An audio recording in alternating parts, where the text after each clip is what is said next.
They launched the invasion at sunrise. Humanity had been waiting all night. The ground shook before we even heard them. I was crouched in a reinforced trench 12 kilometers outside of what used to be Leeds, England, when the first vibration rolled through the soil and up through my boots.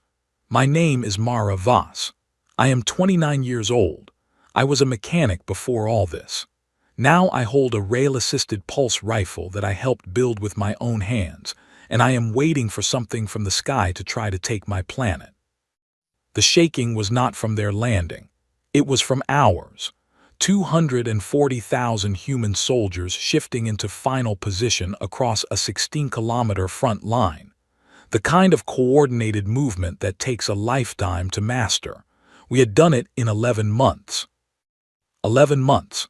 That is how long the HFY gave us. When their signal arrived, broadcast on every frequency simultaneously, translated by 3 different AI systems in under 4 minutes, the message was simple. Your world has been selected for absorption. Resistance is unnecessary. We will arrive at the next solar alignment of your primary star. You have approximately 340 of your days to prepare your population for transition. They thought they were being generous. They had no idea what they had just handed us. I remember the day the signal came through. I was in my flat, eating cold noodles, watching the news the way you do when you half expect nothing interesting to happen.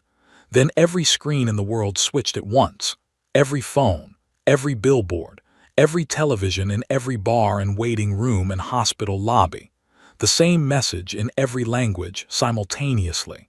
And for about 40 seconds, the entire planet was completely silent. Then it was not silent anymore.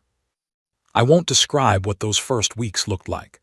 I think anyone who lived through them remembers well enough.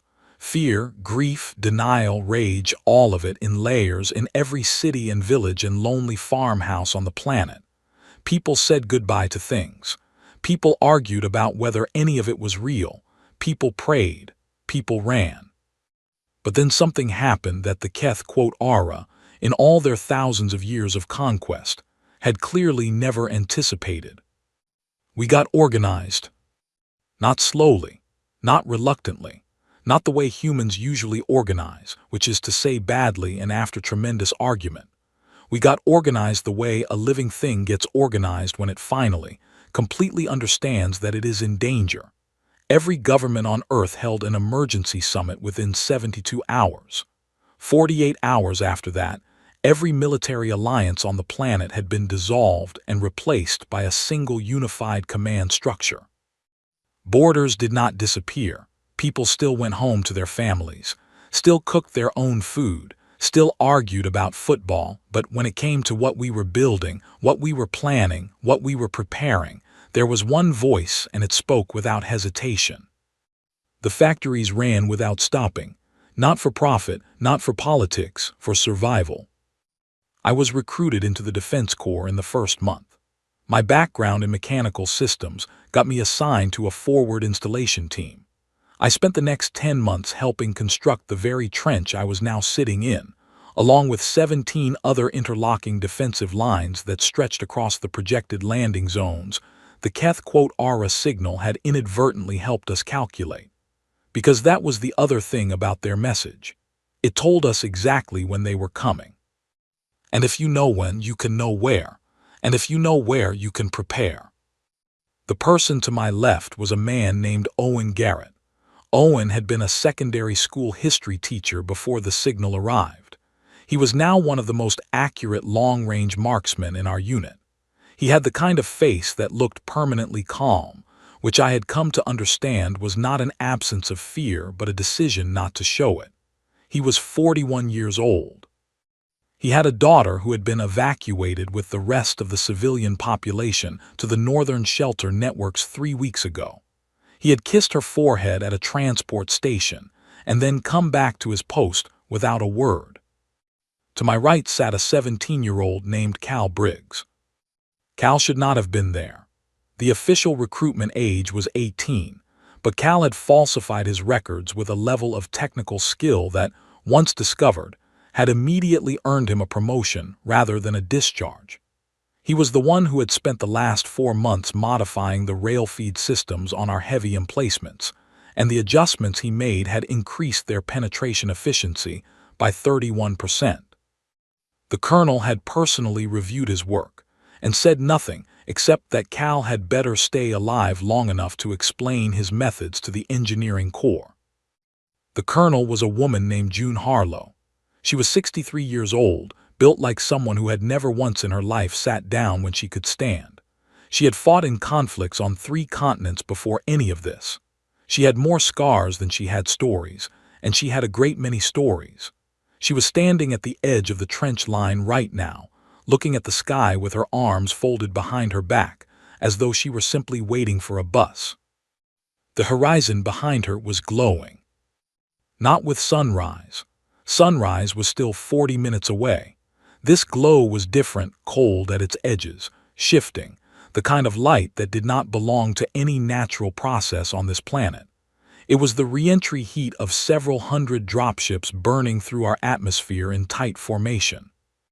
I pressed my back against the trench wall and checked my rifle for the 11th time. Owen looked at me. "You've checked it 11 times, he said. "I know," I said. "It'll work the same on the 12th, he said. "I know that too," I said. He almost smiled, not quite. Cal, on my other side, was not nervous in any recognizable way. He was running quiet calculations on a small handheld device, cross-referencing something. He had been doing this for the last 2 hours. I had stopped asking what he was calculating because the answers were always detailed and deeply technical and made me feel like I was the 17-year-old. The glow on the horizon grew brighter. I thought about the Keth *Ara*S message again, the precise, almost academic tone of it. Your world has been selected for absorption. Resistance is unnecessary. The word that stuck with me was unnecessary, not impossible, not futile, unnecessary, as though we would simply choose not to bother, as though the calculation was so obvious that a rational species would simply weigh the options and surrender without a fuss. They had absorbed 47 civilizations, we would later learn. The fastest any of them had managed to resist was 11 days.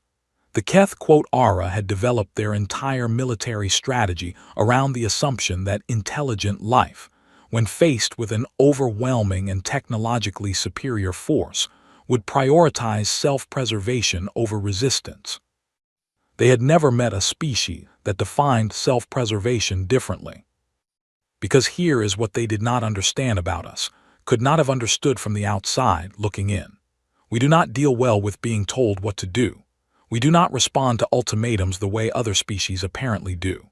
When you tell a human being that resistance is unnecessary, something in us, something old and unreasonable and absolutely impossible to logic away, decides immediately that resistance is the only acceptable response. We are not brave because we are fearless. Every person in that trench was afraid. Owen's hands were very still, which meant he was working hard to keep them that way. Cal had stopped his calculations and was just sitting quietly, which for Cal was unusual enough to mean something. I had checked my rifle 12 times.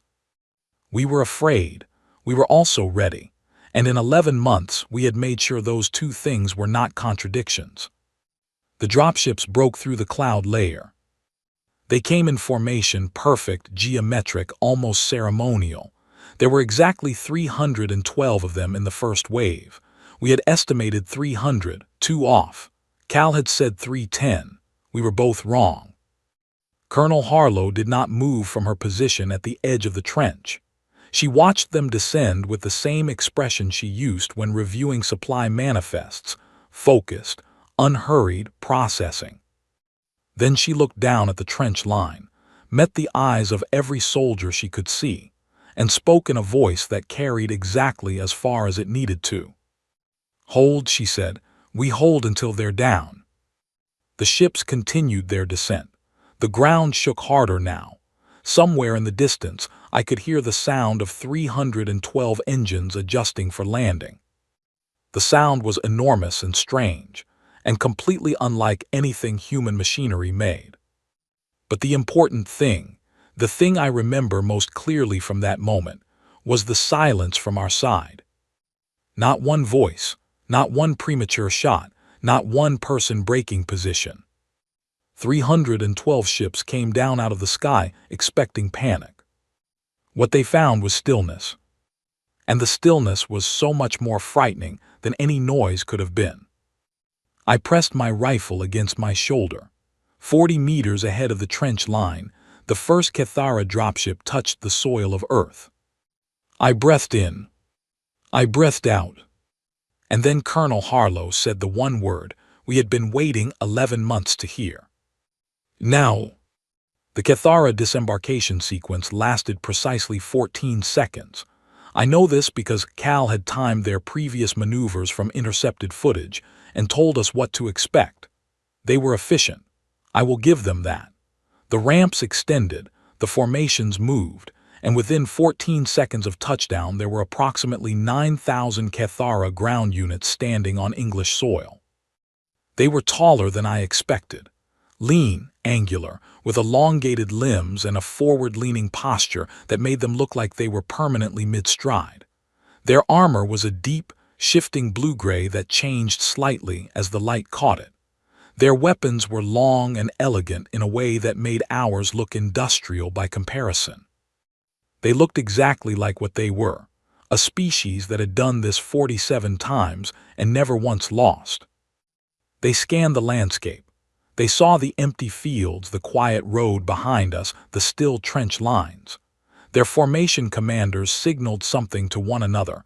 We would see the recordings later, and the signal said, roughly translated, "Minimal organized resistance, proceed to advance." That was their last error. Owen fired first, because his rifle was the longest range weapon in our immediate section. His first shot struck the forward sensor array of the lead command unit from 800 meters. Not enough to stop it, enough to confuse it, enough to tell the other Cathara units that the shot had come from a direction they had not expected, at a range they had not accounted for. Then the trench line opened up.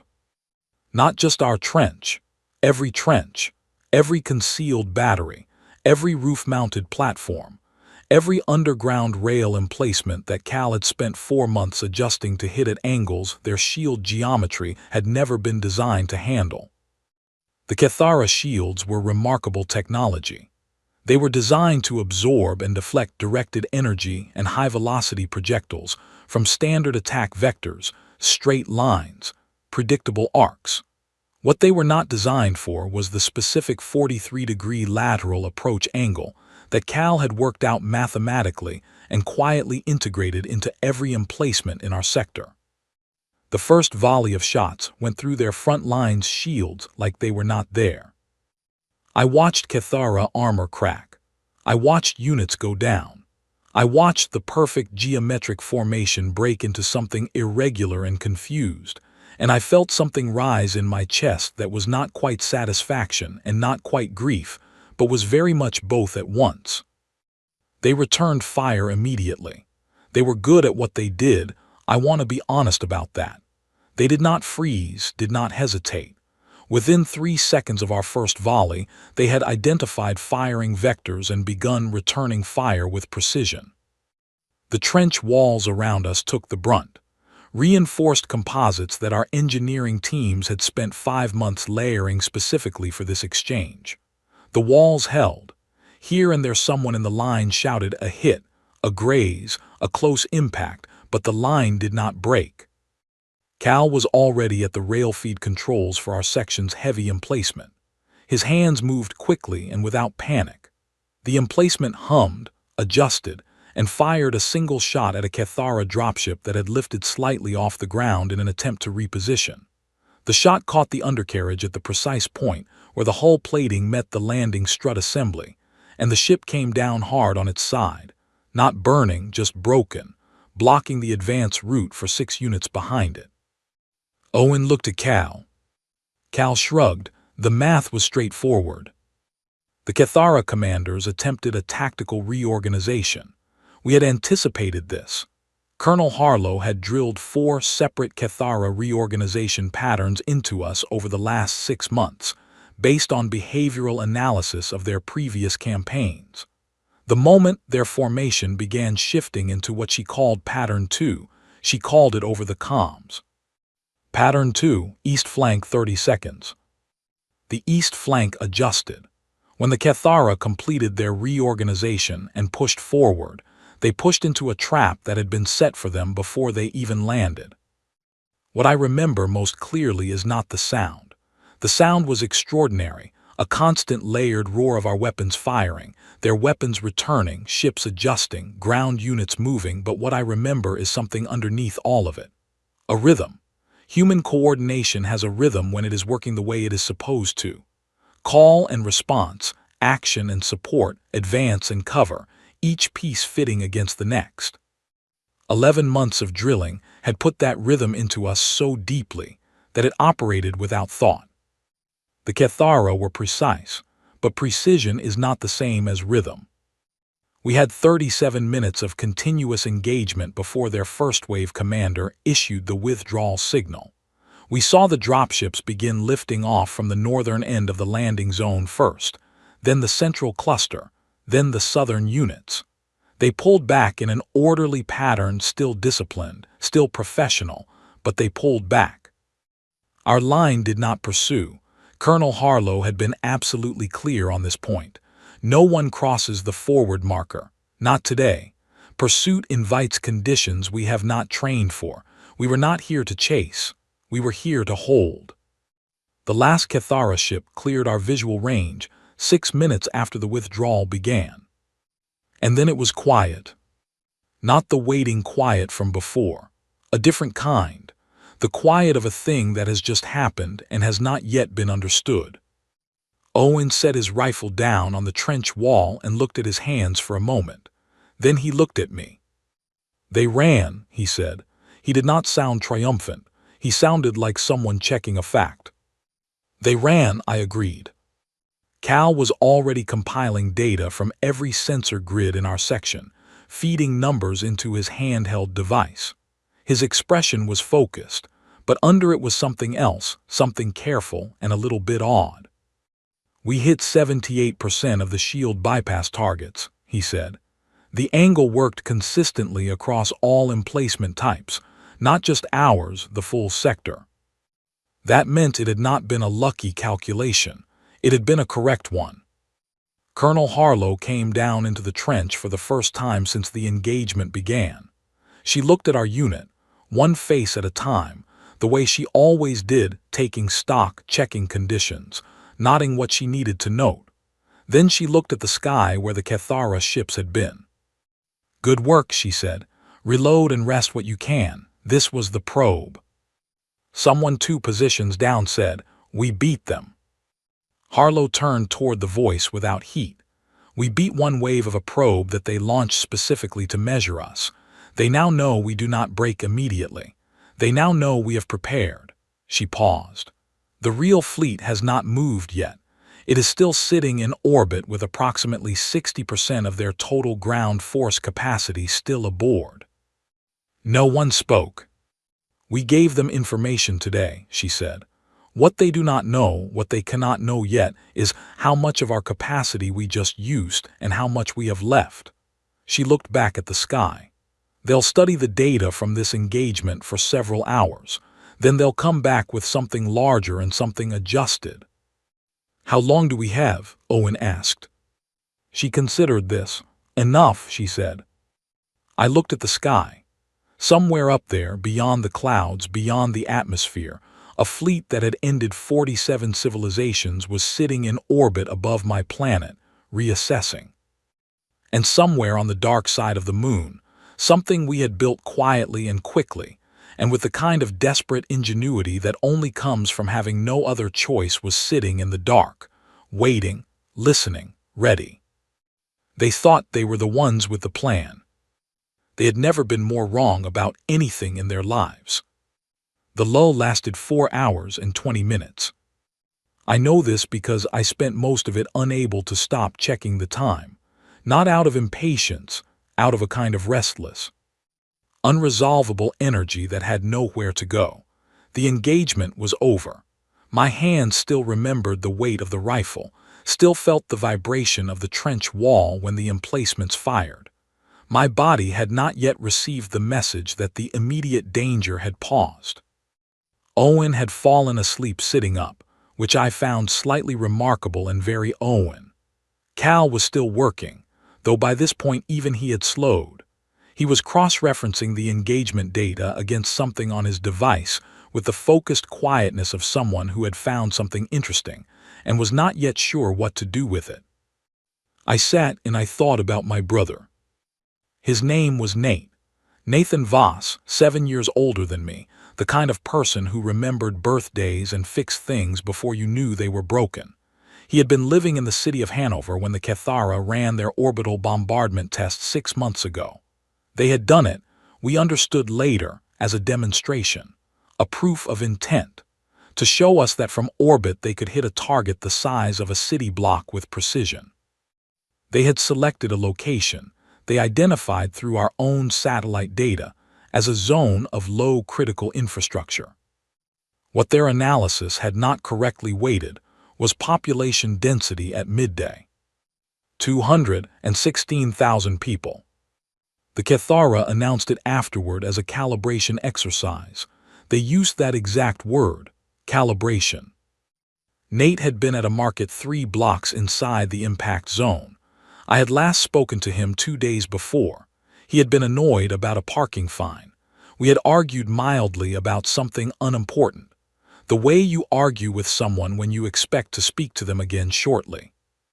I did not cry about it because I had done my crying in the first week after it happened, in the supply depot behind our installation, sitting on a crate by myself, quietly and completely. What I had now in its place was something that was not quite grief anymore. It was a kind of fuel that did not burn loudly. It ran clean and steady, and it had been running for 6 months, and it had not once run low. I looked at the sky. The comms crackled. Colonel Harlow's voice came through, steady as always. Attention all units. Orbital Command has a transmission in 4 minutes. Mandatory listening. People straightened. Cal saved his work. Owen opened his eyes without looking like he had been asleep, which I suspected was something you learned after enough years in the field. The transmission came through at exactly the 4-minute mark. It was not Harlow's voice this time. It was a voice I recognized from command briefings, a calm, mid-range voice belonging to the Orbital Coordination Director, a man named Grant Ellison. He had the kind of voice that gave you information without alarming you, which was a specific skill. Ground units, this is Orbital Command. Current status. The Cathara main fleet remains in high orbit, stationary. We are tracking repositioning movement in their secondary carrier group consistent with preparation for a second engagement wave. Our projection is 6 to 9 hours before next contact. A pause. I want to share something with you, because you have earned the right to hear it. Another pause. 47 civilizations encountered the Cathara before us. 47 civilizations did not survive the first week. We are now past the first engagement. We held. Every unit on every front held. Not one breach, not one abandoned position. The Cathara probe withdrew with significant losses and without achieving any of its mapped objectives. No one said anything, but the quality of the silence changed. You will have questions about what comes next, Ellison said. Some of those questions I am not able to answer over an open channel. What I can tell you is that there is more in place than you currently know. You have done your part. Trust that the rest of it has been done with the same care. The transmission ended. Owen looked at me. There is more in place than you currently know, he repeated, with the slow tone of someone who has just noticed something. He said it clearly enough, I said. He said it so clearly that it was not an accident, Owen said. He wanted us to hear it. Cal looked up from his device. I've been running the numbers on our remaining emplacement capacity. After this engagement, we're at about 62% of full operational load. We used less than we showed. He looked at both of us. Which means whatever the Cathara recorded and transmitted back to their fleet about our capabilities, they underestimated what we have left. I thought about that. And then, because I had been thinking about Ellison's phrasing, about Harlow's comment from earlier, about 1,000 small pieces of information that had been sitting in the back of my mind for months, something clicked into place. The defense installations, the rail emplacements, the coordinated trench networks, the supply chains that had never once run low, all of it had been presented to us as the plan, the full picture of what humanity was building in its 11 months. But 11 months is a very long time when every factory on the planet is running. And not all of the factories we knew about had been producing things for the ground. I looked at Owen. "Do you remember," I said slowly, 8 months ago, when the coastal assembly yards were put under communications blackout for 30 days? He looked at me. "They said it was a security measure," I said, "for the ground installations." "I remember," he said. "The coastal assembly yards," I said, "are not near any ground installation." A slow quiet settled over the three of us. Cal set down his device. He looked at the sky with an expression I had not seen on him before, not calculation, not focused assessment, something closer to wonder. "They were building something else," he said. "They were building something else," I agreed. It was 3 hours after this conversation that we were brought into the full picture. Harlow gathered our unit along with 6 others into the command shelter, sealed it, and pulled up a map that I had never seen before. Not a map of Earth. A map of near-orbital space. 41 ships, Harlow said without preamble, built in 8 months on the dark side of the moon inside the detection shadow of our own natural satellite, crewed by people who have been training in simulated zero-gravity environments since month 2, fully armed, fully fueled, fully crewed, in position and holding. Nobody moved. "The Cathara fleet has been watching Earth," Harlow continued. "They have not been watching the moon. They did not consider the moon a relevant variable. This is because no civilization they have ever encountered had the manufacturing capacity to build a combat-capable space fleet in 8 months while simultaneously running a full planetary defense mobilization." She looked around the room. "We did," she said. "I thought about Nate, about calibration exercises, about 47 civilizations that had not made it to the second week. The plan," Harlow said, "is this. When the Cathara repositions for their second major engagement wave, when they commit their main force to a descent trajectory, the lunar fleet jumps from cover and takes position behind them, above them, between them and their exit vector. At the same moment, every ground-to-orbit weapons battery we have been keeping off their detection grid activates simultaneously." She looked at the map. "They will be committed to a descent. They will have no avenue of retreat. They will face fire from below and fire from above, from a force they did not know existed, using weapons they have no data on." She turned back to the room. "They gave us 11 months, she said, in a voice as quiet and steady as anything I have ever heard. "They gave us 11 months because they have never needed more than 11 days. They thought they were being generous." She paused. "They gave us 11 months." Outside, somewhere beyond the bunker walls, the sky was dark and full of stars. And on the dark side of the moon, 41 ships waited in perfect silence, crewed by humans who had learned to fly in 8 months, armed with weapons built in weeks, burning with the same clean, steady fuel that was burning in me. The Cathara did not know we were angry. They were about to find out. I was in the open air when it happened. Harlow had given us a 30-minute stand-down between shifts, and I had climbed out of the trench to breathe something that was not recycled air. It was full night now, cold and clear, the kind of sky that makes you feel very small in a way that usually feels peaceful, but tonight felt completely different. I could see the stars, and somewhere among them, invisible without instruments, the Cathara fleet was orbiting. And somewhere between them and the moon, 41 human ships were holding their position, waiting. I sat on the ground above the trench and looked up and tried to feel the scale of what was coming. I was not entirely successful. Some things are too large to hold in your mind all at once. You take the edges of them, the parts you can reach, and you hold those instead. I held Nate.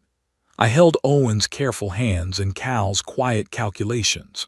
I held the image of 312 Cathara ships coming down through a cloud layer, expecting to find a broken world.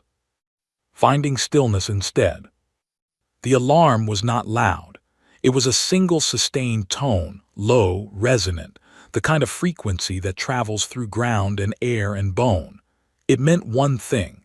The Cathara were repositioning for a second wave. I was back in the trench in under 40 seconds. Owen was already at his position. Cal was at the emplacement controls with his device in one hand and the targeting interface active with the other. Harlow was at the edge of the trench again, standing, arms behind her back, watching the sky. The comms opened. Ellison's voice still calm, remarkably calm. All units, all fronts. The Cathara main fleet has broken orbit and is beginning descent formation. This is not a probe. This is the full engagement. Estimated atmosphere entry in 18 minutes. A pause. Lunar fleet is go. I repeat, lunar fleet is go. They are moving now. And then something changed in his voice. Not much, just enough.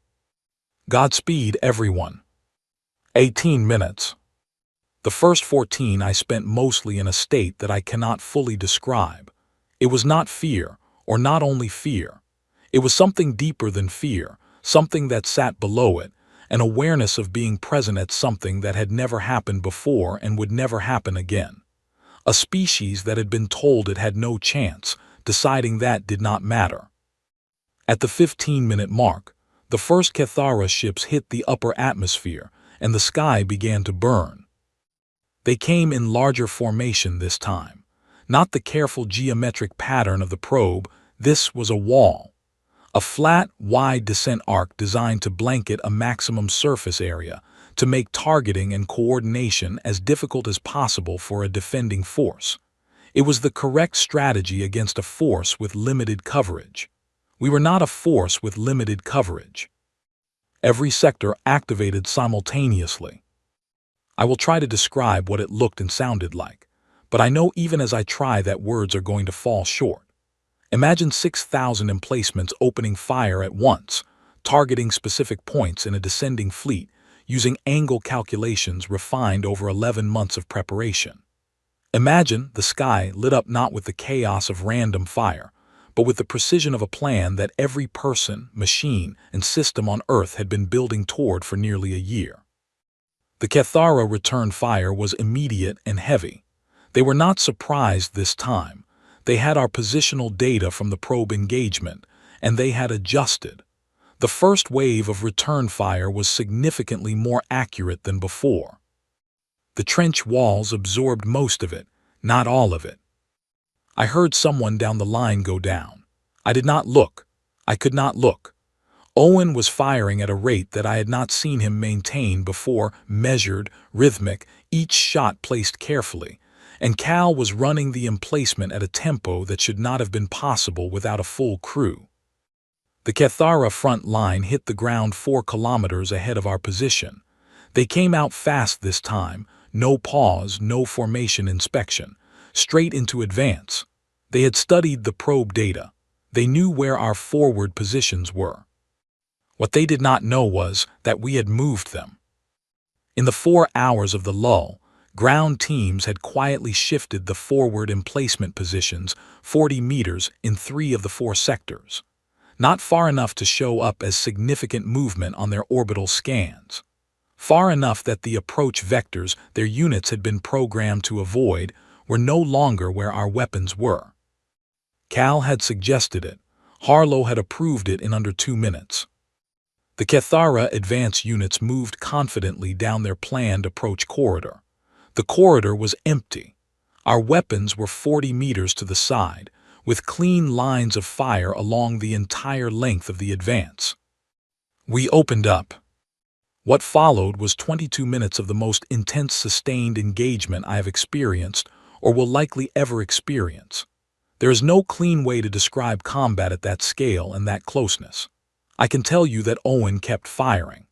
I can tell you that Cal took a graze on his left forearm around the 12-minute mark, looked at it for approximately 2 seconds, wrapped it in a field dressing with his right hand without putting down the targeting interface, and continued working. I can tell you that Harlow moved along the trench line for the entire 22 minutes, adjusting, directing, calling adjustments and corrections with the steady efficiency of someone who had trained for exactly this her entire life. I can tell you that I fired my rifle until the heat management system threw a warning light, at which point I switched to the backup unit and kept firing. And then at the 22-minute mark, the sky changed. I heard it on the comms first, Ellison's voice, stripped of all its careful calm for the first time since I had ever heard him speak. Lunar Fleet has engaged. Cathara main carrier group is taking fire from above. I repeat, the trap is closed. I looked up. I could see it from the ground. I want to be clear about this. I looked up through the smoke and the chaos of the engagement around me, and I could see it. Points of light in the upper atmosphere that were not stars. Ships burning, not falling the way a stricken aircraft falls, moving, maneuvering, lit from the outside by weapons fire. The Cathara main fleet was caught between the ground batteries firing upward and the lunar fleet firing down from above and behind. They had committed their entire force to the descent. They had no rear guard. They had no reserve. They had planned for a target that was braking and running, and when they committed completely. The lunar fleet had jumped from the moon's shadow at precisely the moment the Cathara were fully committed to their descent vector. There was no warning, no time to respond. One moment the Cathara rear was clear. The next, 41 human ships were there, already firing. The ships were not elegant. They were not the geometric perfection of the Cathara fleet. They were built in 8 months by a species that had never built a warship in space before, and they looked like it. Functional, angular, carrying more firepower than their size should allow, crewed by people who had trained in simulators and were now doing the real thing for the first time. They fought like they had nothing to lose. Because they had grown up on a planet that was burning below them, and they were not going to watch it fall. The Cathara ground advance faltered the moment their orbital comms began breaking down. The coordination between their ground and orbital forces was tightly integrated. When the fleet started taking fire from an unexpected direction, the ground commanders lost the tactical overlays that told them where to push, where to hold, where to concentrate. The advance became uneven. Then it became confused. Colonel Harlow saw it before anyone else. "Forward advance on my command," she said, her voice carrying the exact same tone she used for everything. "Hold formation. Maintain cohesion. 300 meters at measured pace." We went over the top. 300 meters measured pace the way we had drilled it. Not a charge, a walk.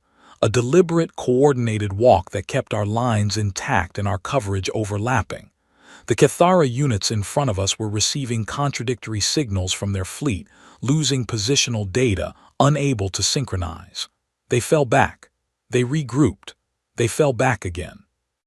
I remember looking to my left and seeing Owen walking forward through the dark, rifle up, absolutely steady. I remember looking to my right and seeing Cal, bandaged arm and all, keeping pace and keeping his weapon on target with the focus of someone who has already decided how this ends and is simply executing the steps.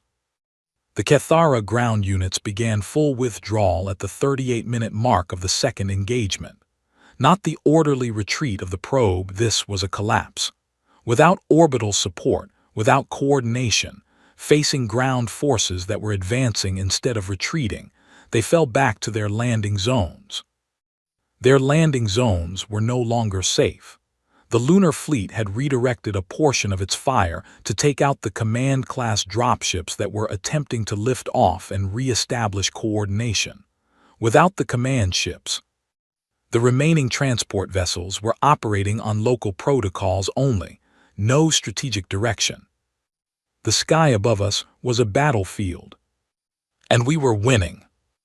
I watched a Cathara carrier, something the size of a large stadium, break apart in high atmosphere. Not slowly, it came apart the way something comes apart when every structural point gives at once. The light it made was extraordinary. For a moment, the entire landscape around me was lit as bright as noon. Owen stopped walking. He looked up at that light for exactly 5 seconds. Then he looked forward and kept moving. At the 44-minute mark, the first Cathara surrender signal came through. A ground unit, 3 sectors to our east, raised a signal that our systems identified as a request to cease engagement. Then another. Then 6 more in the span of 4 minutes. The orbital fleet scattered rather than surrendered. 7 ships broke away from the engagement at full thrust and accelerated into deep space. They would be tracked. Some would be pursued. That was a matter for later. Ellison's voice came back over the comms. It was different now. Not louder, not excited. Quieter, actually, in the way a voice goes quiet when it is carrying something very large. All units. The Cathara main fleet is in full disengagement. Repeat, full disengagement. Ground forces are surrendering across all sectors. The engagement is... He stopped, cleared his throat. The engagement is concluded. The trench line around me went very still. And then Owen said, quietly to no one in particular, "That's that then." And Cal sat down on the ground in the middle of the field we had just crossed, looked up at the sky where the light from broken ships was still fading, and said nothing at all. I stood between them and I felt everything, all at once, the way you do when something immense finally lands. The loss and the relief and the grief, and the strange, impossible pride of being part of something that should not have worked and did. I thought about Nate. I thought about the word calibration. I looked up at the sky. The light was fading now. The stars were coming back one by one through the clearing smoke. We were still here. 3 weeks after the last Cathara unit on Earth surrendered, I was standing in a field outside what was being rebuilt as a forward coordination center near Leeds. The weather was typical English autumn, overcast, cold, occasionally wet, entirely indifferent to whether historic events had recently occurred. I had a cup of tea in both hands and no particular reason to be standing in a field, except that I had found that open spaces helped me think in a way that the newly crowded indoor spaces did not. 11 weeks earlier, I had been a mechanic. 7 weeks earlier, I had helped build a trench that would be featured in every significant military history written for the next several generations. 3 weeks earlier, I had walked 300 meters across a battlefield at measured pace, while the sky above me burned with the remnants of an alien fleet that had ended 47 civilizations. Now I was drinking tea in a field and trying to work out how I felt about all of it. The honest answer was that I did not yet know. There was too much. The mind does a thing after something like that where it processes information in layers rather than all at once. You handle the immediate things first, the adrenaline, the relief, the practical tasks. Then later, in quiet moments with cold tea, the deeper layers begin to surface. Not all at once, in pieces. The losses, first and always.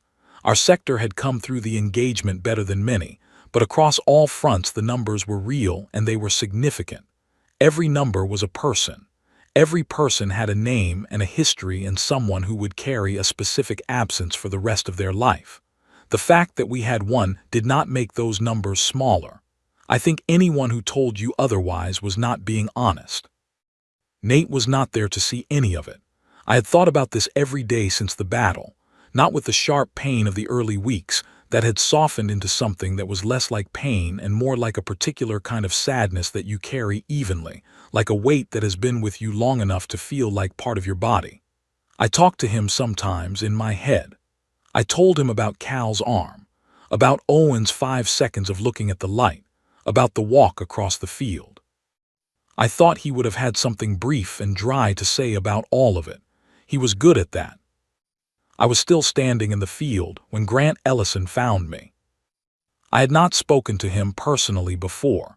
He was 3 levels above my station and had been, during the engagement, responsible for coordinating the tactical picture for the entire northern hemisphere orbital layer. He was shorter than his voice suggested, which was perhaps unfair of me to notice, but I noticed it. He stood next to me without announcing the reason for his presence, which I respected, and looked at the sky for a moment in the way people had started doing since the battle, not with fear anymore, just with awareness, remembering that it was not an empty ceiling. "You were at the Leeds front," he said. It was not a question. He had clearly reviewed records before coming. "Yes," I said. "I read about the forward position shift," he said. "The 40-meter lateral move during the lull. That was an idea from your unit." "Cal Briggs," I said. "The 17-year-old, he suggested it." Ellison nodded slowly. "He's been offered a full research position at the new Orbital Engineering Center," he said. "He turned it down. He said he wanted to finish his secondary school exams first." I laughed. The first real laugh I had managed in 3 weeks. It felt odd in my throat, like something that had been out of practice. Ellison almost smiled. "There's something I need to tell you," he said. "And the reason I'm telling you personally rather than through a briefing is that you're going to be asked to speak on behalf of your unit in 2 days, and you should know the full context before you do." I turned to look at him. "3 days ago," he said, "we received a contact signal from a civilization called the Vorn. They are approximately 400 light-years from here. They are not the Cathara. They have been aware of the Cathara expansion for about 3 centuries and have been," he chose his words carefully, "watching, documenting, not intervening." "Why not intervening?" I asked. "Because until 3 weeks ago," he said, "no civilization had ever successfully resisted the Cathara past the first engagement. The consensus among the observing species, and there are at least 4 of them that we are now aware of, was that intervention was a waste of resources. The math was clear. The Cathara won. Every time. The only variable was how long it took." He paused. "They watched our entire engagement," he said. "The Vorn and 3 other species, through observation platforms they had placed in our system without our knowledge. They watched the first probe, the lull, the second engagement, the lunar fleet deployment. They watched all of it." I thought about that. 4 alien species, quietly watching from the shadows, expecting to document another absorption. "And," I said. "They would like to speak with us," Ellison said. "Formally. The Vorn's message included a translation of a document they call the Record of the Absorbed, the history of every civilization the Cathara have taken, 47 entries." He reached into his jacket and handed me a folded printed sheet, a summary. I understood. The fastest any previous civilization fell was 6 days. The most organized resistance lasted 22 days before full collapse. The most advanced, in terms of technological level, lasted 9 days. I looked at the sheet. 47 names, none of which I could pronounce. 47 entries, dates, durations, outcomes. All the same outcome. All until now. They want to meet the species that did something no other civilization in 4 centuries of Cathara expansion has managed to do, Ellison said. They want to meet us. I folded the sheet and held it. "What do we want?" I asked. "That," Ellison said, "is what you are going to be asked to speak to." 2 days later, in a facility that still smelled faintly of construction materials, because it had been finished only the week before, I stood in front of a camera that was transmitting to a relay station that would, through a chain I did not fully understand.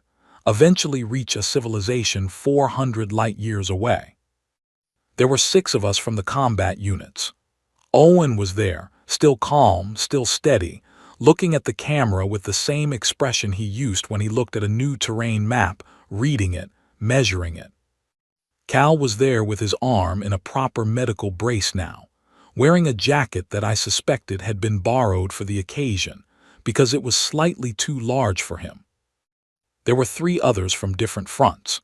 A woman named Diana Marsh from the Australian Coastal Defense Grid, a man named Peter Cole who had coordinated the South American inland batteries, and a young man named Ade West who had crewed one of the Lunar Fleet ships and still had the slightly untethered look of someone who had recently spent time in zero gravity and had not yet fully readjusted to Earth. Ellison had asked me to speak first. I had spent the 2 days since our conversation in the field thinking about what to say. I had written things down and crossed them out. I had talked to Owen, who had listened carefully, and then told me to say what I actually thought, not what I thought I was supposed to say. I had talked to Cal, who had told me to keep it short because we were talking to people who did not know us, and the first thing you do when you meet someone you do not know is listen more than you talk. I thought about both of those pieces of advice. Then I stood in front of the camera and I said this. My name is Mara Voss. I am 29 years old, born in Frankfurt, Germany. Before a species from outside our solar system told us we were going to be absorbed, I repaired mechanical systems for a living. I am one of approximately 9 billion people on the planet Earth. We were told we had 340 days. We used all of them. We lost people. We lost more than I can say in a short transmission and more than I have finished grieving for in any transmission. What we did not lose was the decision to defend what is ours. We have heard that you watched our engagement. We understand you have watched others. We understand that the outcome surprised you. I want to be honest with you about something. It surprised some of us too. We are not a species that is always peaceful. We argue. We sometimes fail to look after one another the way we should. We have done things in our own history that we are not proud of. These things are true.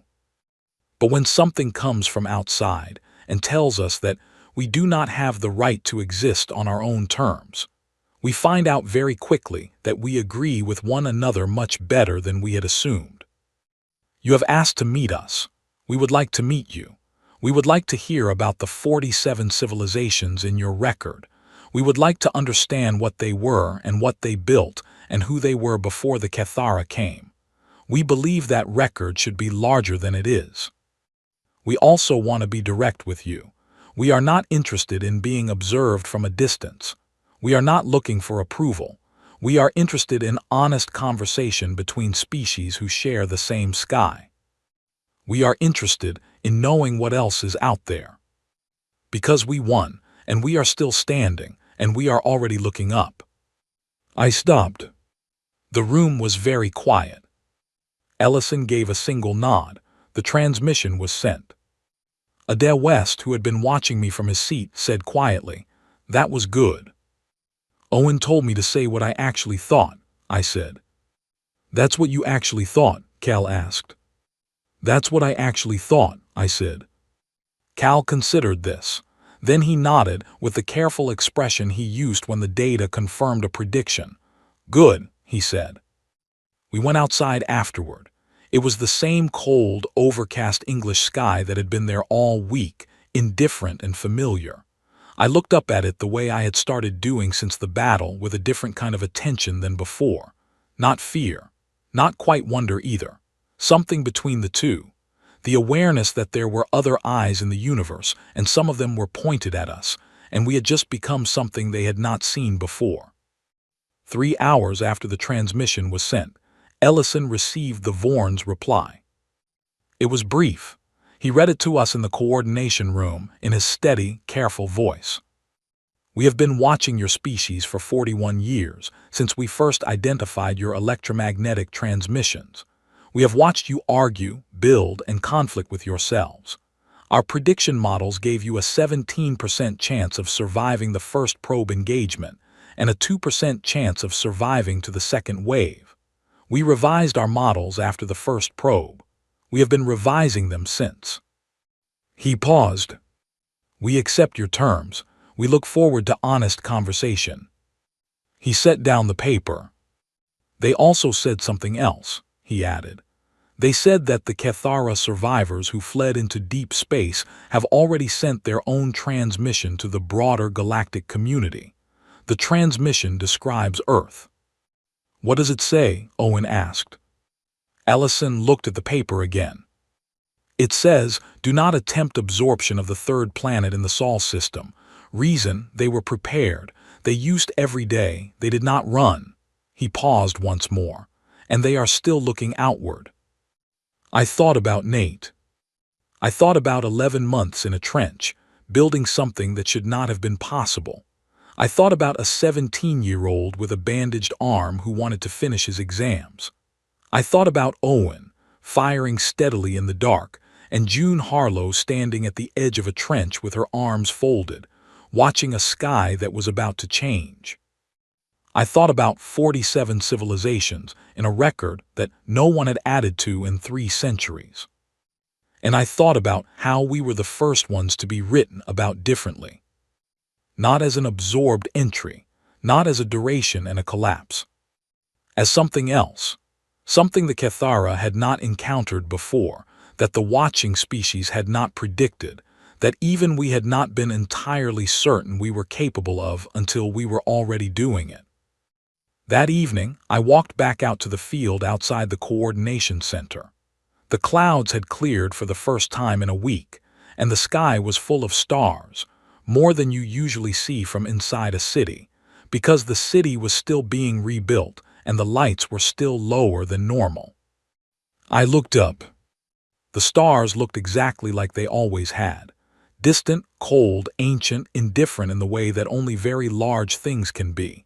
But they were not empty anymore. Not to me. There were eyes in that darkness.